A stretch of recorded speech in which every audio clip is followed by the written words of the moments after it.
Most of us, especially those who tend to be more reserved, often feel a familiar dread when faced with social situations.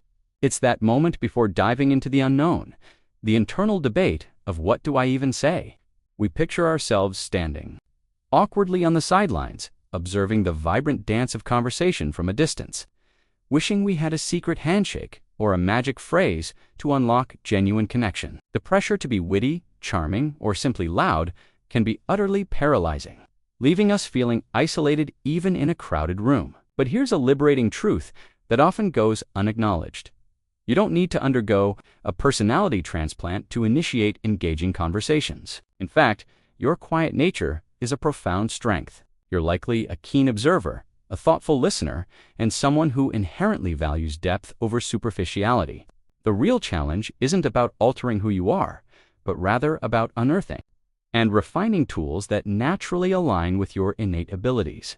This isn't about memorizing cheesy pickup lines or forcing yourself into uncomfortable social contortions. Instead, it's about leaning into what you already do, well noticing the world around you and using those subtle observations as gentle invitations for others to connect. Let's explore 5 practical, low-pressure conversation starters designed specifically for quiet individuals that can help you bridge that initial gap and open the door to more meaningful interactions. 1. The shared experience opener. One of the most effective ways for a quiet person to begin a dialogue is through what we can call the contextual comment. This strategy involves simply remarking on something relevant to the immediate situation or environment you're both sharing right then. It demands no personal revelation, no profound insight, and certainly no grand performance. It's merely an acknowledgement of a shared reality, establishing common ground from which a conversation can organically unfurl. This approach is particularly powerful for introverted personalities because it shifts the focus away from you. You are not expected to be the entertainer or the center of attention.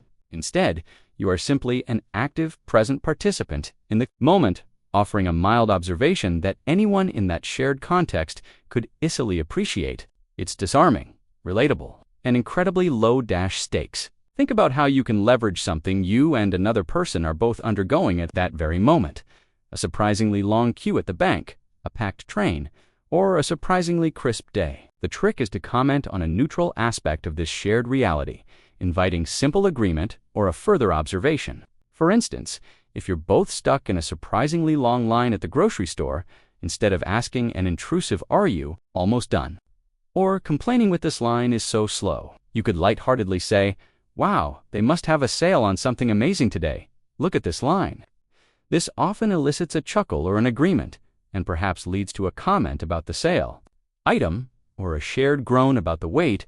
Or imagine you're both waiting for a presentation, and the room is unusually cold. Rather than a direct interview style, "Are you cold?" try a more relatable, slightly humorous observation, like, "I think I could use a blanket in here. It's really chilly." They might nod, shiver, in agreement, or even offer a light comment about the venue's thermostat. The brilliance here is that you're not interrogating, you're simply opening a door. The burden isn't on them to provide a profound answer, but just to acknowledge a shared reality. 2. The object of interest opener beyond shared experiences. The environment itself is a treasure trove of conversational starting points. Quiet individuals, often possessing a heightened awareness of their surroundings, can truly excel here. This strategy involves simply remarking on a specific object in your immediate vicinity that captures your attention. It could be an unusual piece of art, a quirky decoration, a peculiar sign, or even an interesting architectural feature. The crucial element is to choose something visible to both of you that offers a neutral, non-personal point of discussion. This approach is wonderfully impersonal yet highly engaging. By focusing on an inanimate object, you instantly alleviate any pressure on the other person to talk about themselves. It sparks curiosity and provides a safe, shared topic that can lead to unexpected insights or a mutual appreciation. Consider being at a coffee shop where a unique, locally made pottery mug catches your eye. Instead of a generic nice mug, you could try, "That mug has such a cool, earthy texture.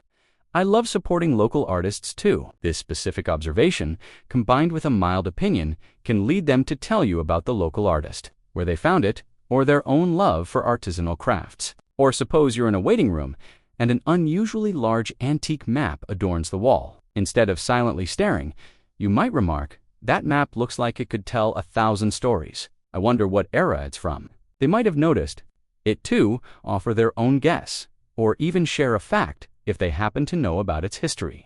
This strategy allows you to initiate without putting anyone on the spot. It's about shared discovery, not personal disclosure. 3. The lighthearted absurdity opener. Quiet people often possess a subtle, keen sense of humor rooted in their observational skills.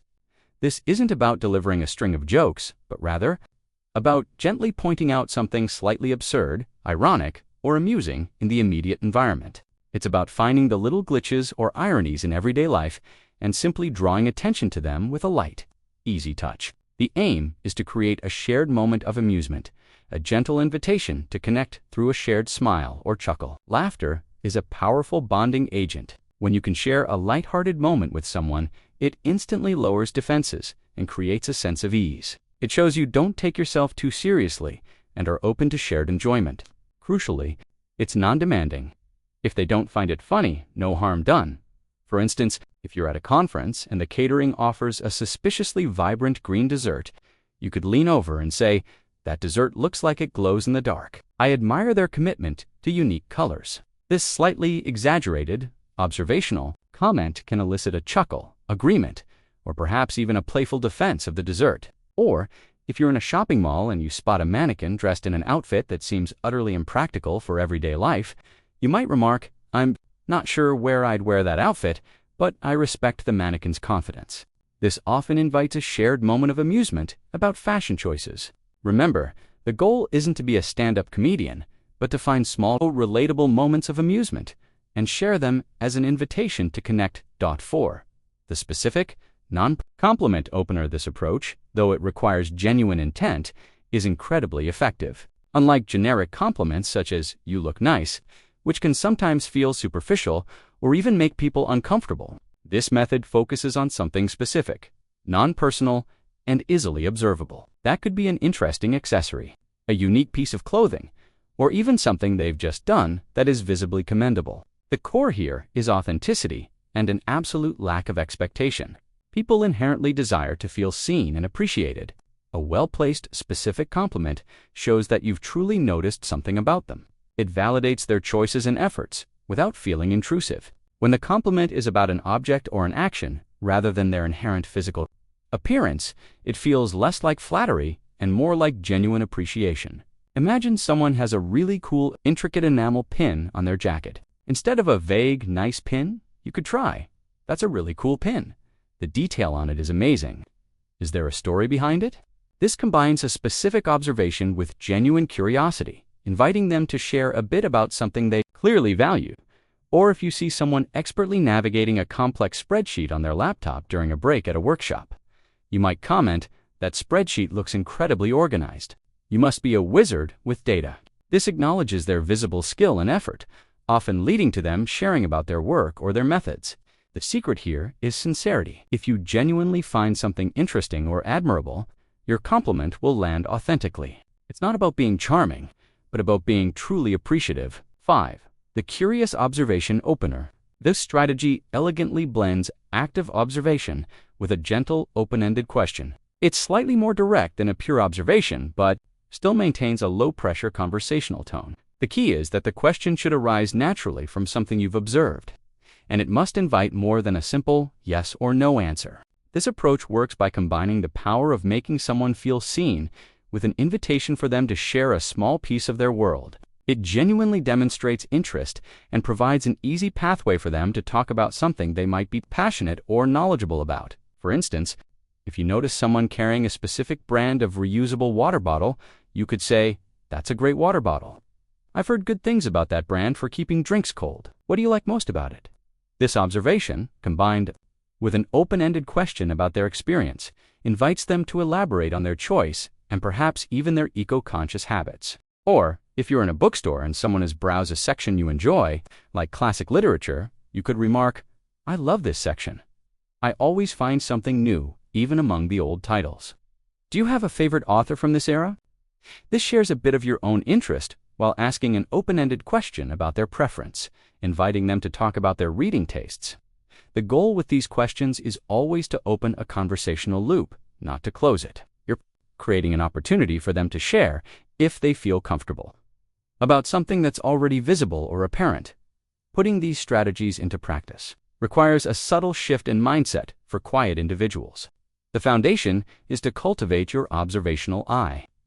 As a quiet person, you likely already do this naturally, but now, do it intentionally. Put away your phone, lift your gaze, and truly notice the details others might miss. Is someone's laptop covered in quirky stickers? Is there an unusual plant in the corner? What's the specific design on that person's coffee cup? Your mission isn't to judge, but to see. The more you practice active observation in everyday life, the more effortless it becomes to spot those little hooks for conversation. Next, practice the low-stakes delivery. Your comment or question should always feel like an invitation, never a demand. Maintain a relaxed tone. Don't stare intensely. Maintain eye contact, but don't hold it so long it feels uncomfortable. Imagine you're simply tossing a ball into their space. If they catch it and throw it back, fantastic. If not, no big deal. The more you practice, the more comfortable you'll become with this gentle, low-pressure approach. Finally, and crucially, for quiet people, embrace the silence and the non-response. Not every initiated conversation will blossom into a deep connection, and that is perfectly, completely okay. Someone might be busy, shy, or simply not in the mood to chat. If your comment or question doesn't receive an immediate response, or if the response is brief, do not take it personally. Don't agonize over what you said or if you failed. Simply accept the silence and move on. The goal isn't to force an interaction, but to create an opportunity for one. This acceptance of the outcome frees you from pressure and makes the process genuinely enjoyable. You might still feel a flicker of hesitation, thinking these methods are too simple or not clever enough. But this is precisely where your unique strength lies. As a quiet person, your interactions often carry an inherent authenticity. You're not attempting to be flashy or performative. When you make an observation or ask a question, it often appears as genuine curiosity, not an effort to dominate the conversation or impress. This authenticity is profoundly disarming. In a world often saturated with noise and superficiality, a genuine, quiet approach truly stands out. People aren't accustomed to being truly seen or engaged with in such a way. When you offer a simple, authentic observation, it creates a kind of glitch in the matrix effect. It's unexpected, and it makes people notice you for being present and genuinely interested. Small talk, when approached with observation and authenticity, ceases to be a dreaded chore. It transforms into a subtle game of connection, a gentle exploration of the world around you and the people in it. You don't have to be the loudest voice in the room. You just have to be present, curious, and willing to offer a small, genuine invitation. What have you got to lose?